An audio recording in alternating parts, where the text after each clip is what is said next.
manchette, Saguenay-Yensia lance une édition spéciale pour souligner le centenaire de Petit Saguenay. Les étudiants invités à se mobiliser en vue de la grève du 15 mars.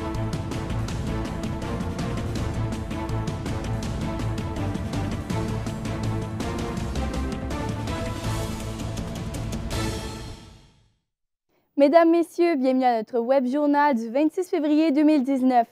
Depuis hier, le service de police de Saguenay répond à de nombreux accidents qui se sont produits sur son territoire dus aux conditions météorologiques. Encore une fois, ce matin, sur la route 170 en direction de l'Abbé, 3 véhicules ont été impliqués dans un accident, ce qui a forcé la fermeture de la route afin que les policiers se rendent sur place et qu'ils viennent en aide à une blessée. La circulation est difficile dans le secteur de l'Abbé, causée par les forts vents. Donc, on demande aux automobilistes d'être extrêmement prudents dans le déplacement. Une collision frontale a eu lieu dans la réserve faunique des Laurentides au kilomètre 51, impliquant un poids lourd et un véhicule. L'accident est survenu aujourd'hui, un peu avant 13 heures. Selon la Sûreté du Québec, il pourrait y avoir plusieurs blessés. Aux dernières nouvelles, une femme luttait pour sa vie. Le maire de Petit-Saguenay, Philaume Lafrance, annonçait ce matin la programmation des fêtes entourant le 100e anniversaire de la municipalité, ainsi que leur association avec la Société historique de Saguenay pour un numéro spécial de la revue Saguenay-Yensia. Un reportage de Josiane Jonf. La programmation dévoilée ce matin vise à mettre en valeur le patrimoine culturel et historique de Petit-Saguenay. Tout au long de l'année, de nouveaux produits du terroir seront offerts et plusieurs activités viendront souligner la riche histoire de la municipalité en honorant les personnages et les lieux importants.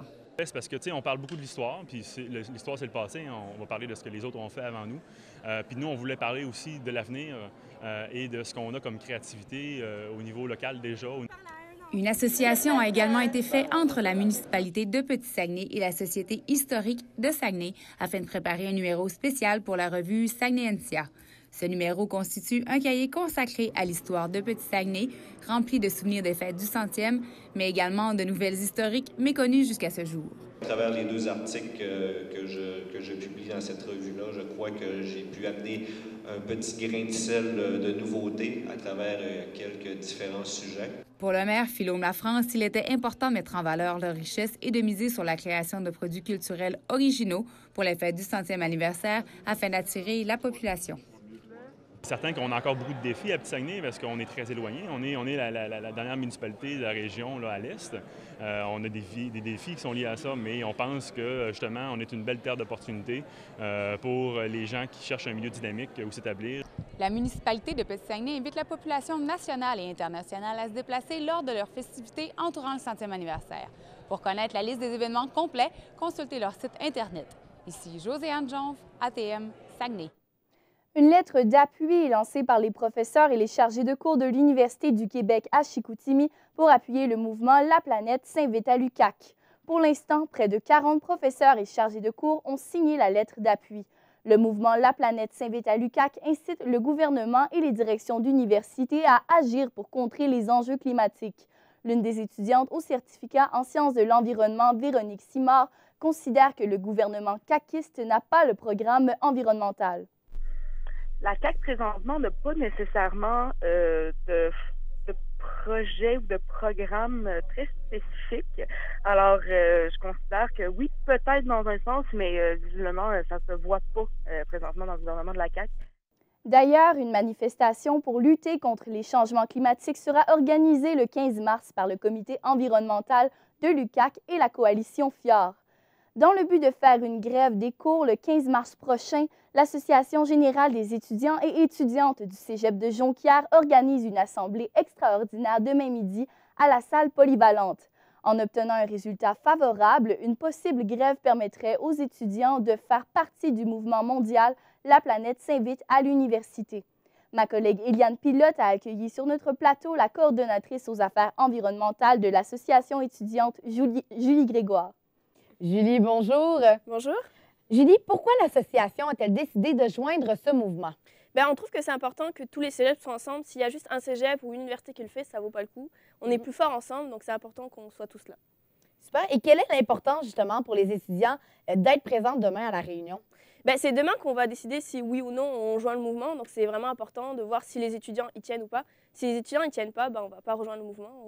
On veut représenter les étudiants, justement. Et de ce que vous avez pu voir jusqu'à maintenant, est-ce qu'il y a un grand intérêt, justement, de la population étudiante? On a fait comme un pré-sondage pour voir, justement, si les gens allaient être intéressés. Puis la majorité des gens, je pense que 90% des gens sont favorables à ce projet. OK, donc ça s'annonce pour être bon. Oui. Et êtes-vous confiante, justement, à ce que les étudiants participent en grand nombre à la rencontre de demain? Ben, on espère, parce que ça a été fait un peu sur le tard, vu que c'est une assemblée extraordinaire. On espère, mais je pense qu'on aura quand même notre quorum de 50 personnes. OK, parce que ça prend 50 personnes pour passer le vote. Oui. D'accord. Et en quoi c'est important, justement, pour le Cégep de Jonquière de joindre ce mouvement international? Bien, pour l'image du Cégep, déjà, ça va montrer que c'est un Cégep qui est vivant, c'est un Cégep qui se préoccupe de l'environnement. Puis c'est aussi un Cégep qui est relié à d'autres universités, d'autres Cégeps par rapport au Québec, là, puis même internationalement. C'est bon pour l'image du Cégep, puis c'est bon pour l'environnement, pour faire passer ce projet-là. Et est-ce que, selon vous, le Cégep est légèrement en retard à propos, justement, du sujet de l'environnement? On n'est pas en retard, mais on n'est pas en avance non plus. Je dirais qu'on est dans les temps, mais c'est vrai qu'on pourrait faire ça plus rapidement aussi. Okay. On est pas mal en retard par rapport à l'UQAC, mais pour un Cégep de région, on est quand même bien situé. C'est bien avancé. Ça commence à avancer. Okay. Pas assez, mais ça commence. D'accord. Puis, est-ce que les enseignants vous appuient justement dans ces démarches-là? La plupart des professeurs et des étudiants sont favorables à ce projet. Donc oui, je dirais que oui. Mais après, il y en a toujours contre aussi. Oui. Et est-ce qu'il y a une collaboration qui a été entamée avec des enseignants à ce sujet-là? Pas vraiment, mais je sais qu'il y a pas mal de professeurs qui sont vraiment avec nous, qui nous appuient, qui sont vraiment favorables à ça, parce qu'ils savent que la voix des étudiants se fera plus entendre que la leur. Donc, ils passent par nous aussi. Après, il y a toujours des professeurs qui sont contre parce qu'ils voient aussi le côté on va rater des cours, on va être en retard. Là, mais... Puis, est-ce que vous sentez un certain appui du Cégep en tant que tel? Est-ce que vous sentez que le Cégep vous suit là-dedans, justement? Ben, il nous suit, mais surtout qu'il ne nous met pas de frein. Je dirais que c'est surtout ça aussi qui nous aide, c'est qu'il ne nous met pas de barrière pour pas qu'on le fasse. Il nous laisse. Oui, il nous laisse. Okay. Il ne nous aide pas vraiment, mais il nous laisse au moins avancer. Vous avez une certaine liberté. Oui. Et est-ce que l'association a prévu des déplacements pour manifester en vue justement de la marche qui va avoir lieu le 15 mars prochain? Bien, ça, on en discute encore, là, mais pour le moment, on est pas mal sûr, c'est qu'on ferait une réunion à Chicoutimi, on ferait une marche là-bas. Le vendredi matin, on ferait peut-être des pancartes tous ensemble, puis l'après-midi, on ira à Chicoutimi. OK, donc c'est vraiment aussi de rassembler les gens oui. Pour qu'ils puissent participer aussi à la manifestation. Oui. OK, puis est-ce qu'il y a d'autres activités avant, comme vous dites, vous allez faire des pancartes? Est-ce qu'il va y avoir un groupe de fait sur Internet pour on en discute encore. Là. Okay. Déjà, on veut savoir s'il y a un intérêt ou pas que ce soit fait. Demain, on verra. Puis à partir de demain, on va pouvoir commencer à faire les démarches. OK. Puis, est-ce qu'il y a eu des négociations entre vous et la direction? On en a parlé un peu à Dave McMullen, pour les directeurs des affaires étudiantes. Puis il a vraiment pas l'air contre. Il a en discuté aujourd'hui, d'ailleurs, à ses supérieurs. Donc, on a un retour... tout à l'heure. Mais merci beaucoup d'avoir été des nôtres. Je recevais la coordonnatrice aux affaires environnementales de l'Association étudiante, Julie Grégoire. Merci. Merci à vous. De nombreux regroupements à mission environnementale estiment que l'intégrité des écosystèmes sud du lac Kenogami devrait être maintenue. Le Conseil régional de l'environnement et du développement durable du Saguenay-Lac-Saint-Jean, l'Association pour la protection du lac Kenogami, l'Organisme de bassin versant du Saguenay, le comité de bassin du lac Kenogami et des rivières Chicoutimi et Au Sable, ainsi que Eureco, s'inquiètent des conséquences du plan spécial de récolte de bois sur ce territoire. En 2014, la table régionale d'analyse de carence en aires protégées avait ciblé le territoire situé au sud du lac Kenogami dans ses propositions d'aires protégées pour son potentiel récréotouristique et de conservation. Une pétition pour soutenir une démarche de santé intégrative a été lancée en ligne il y a 5 jours au sujet du système de santé québécois. La mise en pratique du projet vise à favoriser un travail de collaboration entre médecine conventionnelle et les approches alternatives.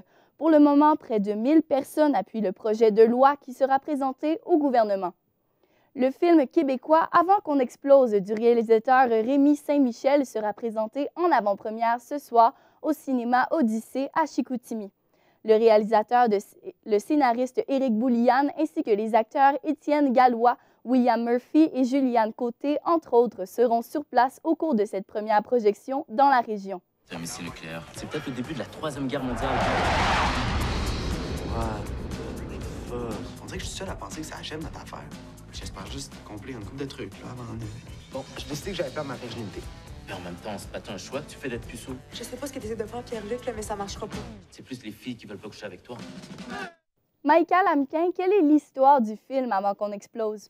En fait, Gabriel, Avant qu'on explose, c'est une comédie pour adolescents. Donc, c'est l'histoire de Pierre-Luc qui est campé par l'acteur Étienne Gallois. Donc, avec ses amis, il va décider de perdre sa virginité avant la Troisième Guerre mondiale. Donc, dans le film, on est un peu en situation de crise. La Corée du Nord menace de bombarder les États-Unis. Donc, Pierre-Luc va être confronté à une éventuelle catastrophe, donc la fin du monde, et va donc décider de perdre sa virginité. Et qu'est-ce qui est au cœur de cette comédie? En fait, ce qui est au cœur de la comédie, plus tôt cet après-midi, j'ai parlé avec le réalisateur Rémi Saint-Michel et puis il m'a expliqué que le moteur du film, c'est vraiment la peur de la mort. Donc, c'est vraiment le thème qui va venir englober tous les autres, que ce soit l'amitié ou l'amour. Et ce que l'histoire présente, c'est que face à la fin du monde, le personnage principal veut vraiment trouver un sens à son existence. Et donc, le film vient vraiment jumeler le drame à la comédie. Et c'est ce qui va emmener une certaine réflexion chez le spectateur. On peut écouter le réalisateur à ce sujet. Ben moi, le message que je tire de ce film-là, c'est beaucoup que il faut prendre la peine de réfléchir un peu à ce qu'on veut faire avec le temps qui nous est accordé avant que ça s'arrête. Puis qu'il faut voir un peu c'est quoi nos priorités, puis de pas nécessairement se laisser aller par le peer pressure ou toutes sortes de trucs qui peuvent des fois brouiller les cartes un peu là, dans notre tête. Donc, quant à Étienne Gallois, celui qui incarne le personnage principal, il remet en question la pertinence de la quête choisie par Pierre-Luc. On peut l'écouter.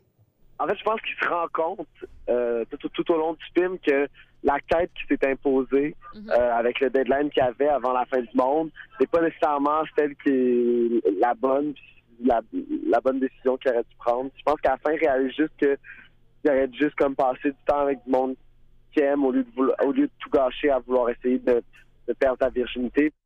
Et quand est-ce que le film sort en salle? Le film sort en salle partout au Québec dès le 28 février, ce soir. Donc, c'est l'avant-première dès 19h au cinéma Odyssée à Chicoutimi. Merci, Maïka. Au plaisir.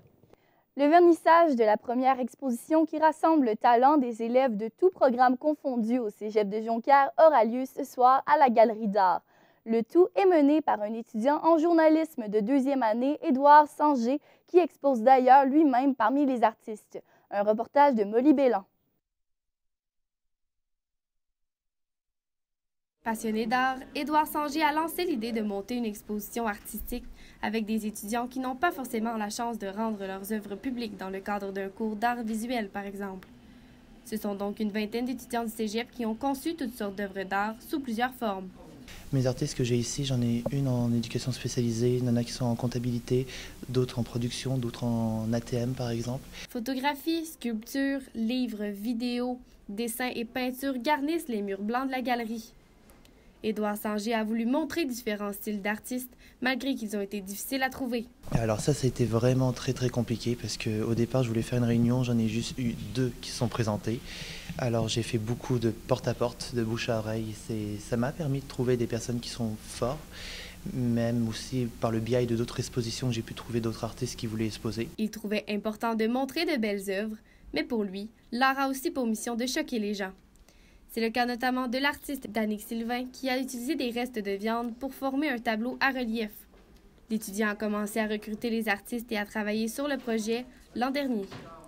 Le but de l'exposition, faire briller les étudiants à travers leur art respectif et leur donner une certaine visibilité. L'art, on en apprend tous les jours. Jamais on va dire qu'on est un professionnel ou un amateur, on est juste un artiste. Et quand je vois toutes ces œuvres autour de moi, je vois des artistes accomplis. Le vernissage a lieu jusqu'à 19h ce soir, puis il est également possible de visiter l'exposition jusqu'au 15 mars, inclusivement à la Galerie du Cégep de Jonquière. Molly Bélan, ATM Nouvelles, Saguenay. Le Centre de justice de proximité du Saguenay-Lac-Saint-Jean organise ce soir au Cégep de Jonquière une séance d'information sur la vie privée dans les réseaux sociaux. Une avocate informera les participants, entre autres, sur leurs droits à la vie privée, sur l'utilisation du contenu trouvé sur Internet et sur la diffamation. L'Harmonie Saguenay sortira de sa zone de confort avec son prochain spectacle La musique de sa vie. Ce mélange de théâtre et de musique mettra en scène une histoire émotive rappelant des classiques musicaux. Il sera présenté le 2 mars prochain à la salle Pierrette-Gaudreault. Ma collègue Fanny Michaud a rencontré un musicien de l'Harmonie Saguenay, Robert Pinault. Alors, M. Pinault, bonjour. Bonjour. Alors, le spectacle, la musique de sa vie est différent de ce que vous avez l'habitude de faire habituellement. Qu'est-ce qui a poussé l'équipe à participer à ce projet? C'est le défi, le plaisir de relever un défi spécial qu'on n'avait pas vécu à venir à date. On avait déjà un petit peu vécu quelques exemples, mais à moins grande échelle. Alors, c'est ce défi que notre chef nous a posé. Et c'est avec plaisir qu'on l'a relevé, évidemment, parce qu'on aime les défis. Et quand vous dites des défis, on parle de quel défi au juste? On a relevé 2 défis au cours des 2 dernières années. On a fait le concert d'ouverture, ou le spectacle d'ouverture, si vous aimez mieux, du rassemblement Sagig. La première fois, c'était ici au Delta. Cette année, c'était au Montagnais. Alors, on a fait le concert d'ouverture une année et le concert de fermeture l'an passé. Et alors, c'était fantastique. C'est vrai qu'on avait, notre groupe, on avait seulement 4 pratiques pour tout réunir, ces gens-là, et mettre les pièces à point. C'est pas beaucoup, alors ça prenait des gens qui savent lire la musique, s'adapter rapidement. Et comme on dit, on veut relever des défis. Alors, c'était un bel exercice dans le but de se préparer à relever un plus grand défi. Et c'est ce que notre chef Jean-Simon nous a proposé cette année. Et justement, vous avez un nouveau directeur musical. Oui. Qu'est-ce qu'il a apporté, lui, dans l'équipe de nouveau? Bien, Jean-Simon, il apporte son jeune âge, il a à peine 30 ans. Il a son expérience de musicien, de chanteur, de metteur en scène. Et sa vivacité, alors c'est un charme de travailler avec Jean-Simon. Et l'histoire du spectacle tourne autour d'un homme qui retrouve les souvenirs de son grand-père musicien. Pouvez-vous me parler un petit peu plus de l'histoire? Alors, c'est notre comédien, Germain, il s'appelle Gérald Germain. Alors, il se présente sur scène et dans un décor spécial, là, on voit qu'il est assis devant une grosse malle à linge qu'on avait dans le temps. Et il fouille dans ça pour retrouver des souvenirs et soudain, il découvre le signet lors du décès de son grand-père. Alors, c'est à ce moment-là qu'il est entré en scène et il lit le signet et le spectacle débute avec ça. Il raconte toute l'histoire de son grand-père qui était musicien, qui a enseigné la musique, qui a fait la musique, qui a travaillé dans les clubs. Il a vécu toute cette aventure de musicien éducateur toute sa vie. Alors, nous, on intervient avec les chanteurs-chanteuses pour accompagner son texte, tout le déroulement de son texte. Alors, on passe par toutes les époques de la vie d'un musicien, d'un professeur. Alors, on va entendre des chansons de la Bolduc, pas de la Bolduc, pardon, d'Édith Piaf, l'hymne à l'amour. On va entendre aussi une chanson de Billy Joel, le Piano Man. Ça va être diversifié quand même. Oui, oui, ouais. Oui, c'est très diversifié. On va entendre c'est un paquet de chansons que les gens vont reconnaître de Félix Settler. On va entendre une chanson, des pièces qui sont instrumentales. Un peu, c'était des pièces qu'on appelle underground, un peu lorsque le comédien est dans une situation, nous rappelle une situation dramatique. Je ne peux pas tout vous dévoiler le scénario, mais alors la musique vient, c'est pas une musique qui est nécessairement qui décrit une chanson ou décrit une situation, mais c'est subtil. Ça nous rappelle des souvenirs. Ça nous rappelle, oui. Et quand c'est dramatique, des fois, la musique de film, ça ne veut pas nécessairement dire qu'il y a une mélodie, c'est des effets musicaux. Et vous êtes un habitué dans l'orchestre, est-ce que j'ai compris? Ça fait quelques années. Ça fait quelques années. Et qu'est-ce que vous avez apporté, vous, comme participation dans ce moi, je suis simplement musicien. Je participe au décor, c'est très peu. On a fabriqué des rideaux là, spéciaux pour apporter un jeu de lumière, d'éclairage. Alors, on n'a pas beaucoup de temps. On va faire l'installation à la dernière minute, dans la journée de samedi. Alors, c'est comme ça qu'on participe. Chacun a donné du temps un peu pour faire de cet événement quelque chose de vraiment spécial pour la population du Grand Saguenay. Et l'histoire est quand même assez émotive. C'est très émotif. Et justement, comment vous allez faire pour faire ressentir cette ambiance-là aux spectateurs? Bien, je crois que je pourrais résumer ça en disant on va continuer à faire ce qu'on fait depuis le début de l'année. Depuis qu'on a commencé à préparer le spectacle, et plus les pratiques avancent, plus l'émotion monte. Et à chaque pratique, on a une pratique ce soir, on a une pratique demain soir. Et vendredi, c'est l'avant-première. Alors, l'émotion est à son comble. Et puis, on traîne nos boîtes de mouchoirs durant les pratiques parce qu'on en a besoin. Mais moi, personnellement, c'est un petit peu, on pourrait dire, je revois ma carrière d'enseignant en musique, que j'ai vécu des choses là-dedans qui sont très émotives. Alors, ça vient me chercher, puis je ne suis pas le seul. La majorité des gens, que ce soit les plus jeunes ou les moins jeunes, ont la musique à cœur et puis on voit que la sensibilité est là. Parce qu'on a des jeunes autant, on a des jeunes on a un musicien qui est encore au secondaire et on a, nous, les plus vieux... c'est de tous les âges. De tous les âges. C'est entre 17 et 80. Et pouvez-vous me rappeler les dates du spectacle? La date du spectacle, c'est samedi, le 2 mars, à la salle Pierre-Yves Godreau du Centre culturel. Et c'est à 19h30. C'est un prix populaire, c'est 20 $ par personne. Alors, les gens qui veulent des billets vont s'adresser aux membres de l'Harmonie. Et encore, ils peuvent prendre une petite chance de venir sans réserver, mais on recommande aux gens de réserver dès maintenant. Sur le site Internet de l'Harmonie Saguenay, ils peuvent communiquer, réserver des billets. On n'aura pas de vente nécessairement le soir même. Alors, il faut réserver le billet pour être sûr d'avoir une place. Alors, 19h30 samedi, on attend les gens.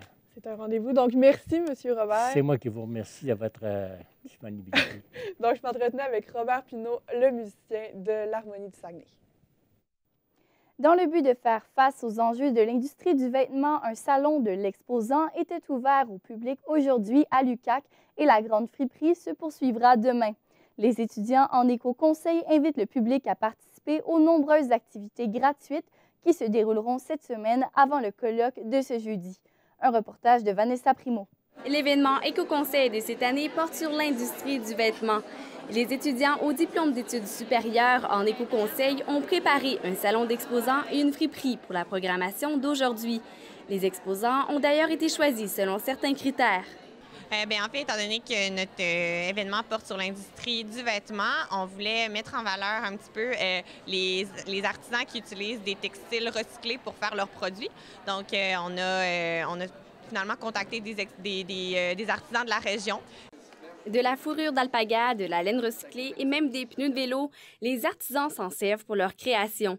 C'est d'ailleurs grâce à la participation de tous que l'événement peut se répéter chaque année avec une thématique nouvelle. Mais l'année prochaine, ça va être un autre événement. Donc, les étudiants ne partiront pas à zéro dans les fonds parce qu'on va leur avoir légué, si on veut. C'est comme notre legs qu'on va leur laisser. Puis, entre autres, dans ces événements-là, ce qu'on doit faire, c'est notamment d'organiser, oui, des activités de sensibilisation, mais aussi un grand colloque avec des conférenciers. Donc, on peut faire venir des conférenciers de plusieurs endroits de la province. Donc, c'est sûr que ça prend beaucoup de sous pour ça. En plus d'un salon d'exposants, une friperie se déroule jusqu'à demain. Des vêtements, des bijoux et des souliers ont été amassés grâce à la participation des étudiants de l'UQAC et de différentes friperies de la région. Les prix varient entre 2 et 10 $. Le grand événement Éco-conseil Habillons le monde se déroulera jusqu'au 28 février. Pour plus d'informations, vous pouvez visiter la page Facebook Éco-conseil UQAC. Vanessa Primo, ATM Nouvelles, Saguenay. Sur la scène sportive, un mouvement de solidarité envers le défenseur des Marquis de Jonquière, Jonathan Diaby, qui fait présentement fureur sur les réseaux sociaux. Des joueurs d'autres équipes, les organisations et les dirigeants de la Ligue nord-américaine de hockey ont tous déploré sur différentes plateformes les gestes à caractère raciste de certains spectateurs envers Diaby et ses proches survenus samedi dernier à Saint-Jérôme. Après quelques rumeurs au cours de la fin de semaine, le joueur des Jonquiérois a affirmé lundi qu'il terminera tout de même la saison avec les Marquis. Les Saguenayens de Chicoutimi recevront demain soir les Cataractes de Shawinigan qui sont actuellement sur une série de 6 défaites. Les attaquants Xavier Labrec et Andrix Lapierre ainsi que le défenseur Jérémy Groslo ne seront pas en uniforme, tous blessés. Jasmin Blanchette, où en est la réhabilitation de ces joueurs? Eh bien, plus récemment, Gabriel, on a appris que Jérémy Groslo va être absent de 2 à 4 semaines. Il a été blessé en fin de semaine par Maxime Comtois lorsqu'il s'est fait frapper à une épaule. Pour le moment, on n'en sait pas plus sur cette blessure. Tout ce qu'on sait, c'est que c'est 2 à 4 semaines. Et Maxime Comtois, lui, suite à ce geste-là, a été suspendu pour 3 matchs.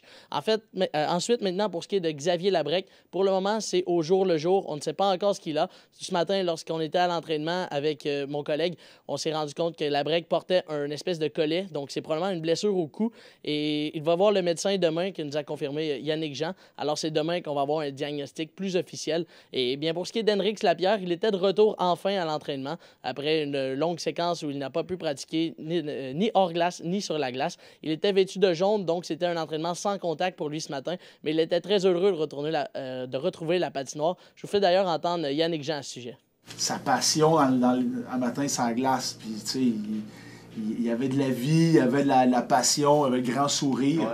Ouais. Il était très bon, là, on l'a vu. Non, honnêtement, c'est bon de le revoir. Et comment Yannick Jean compte-t-il remplacer Jérémy Groslo?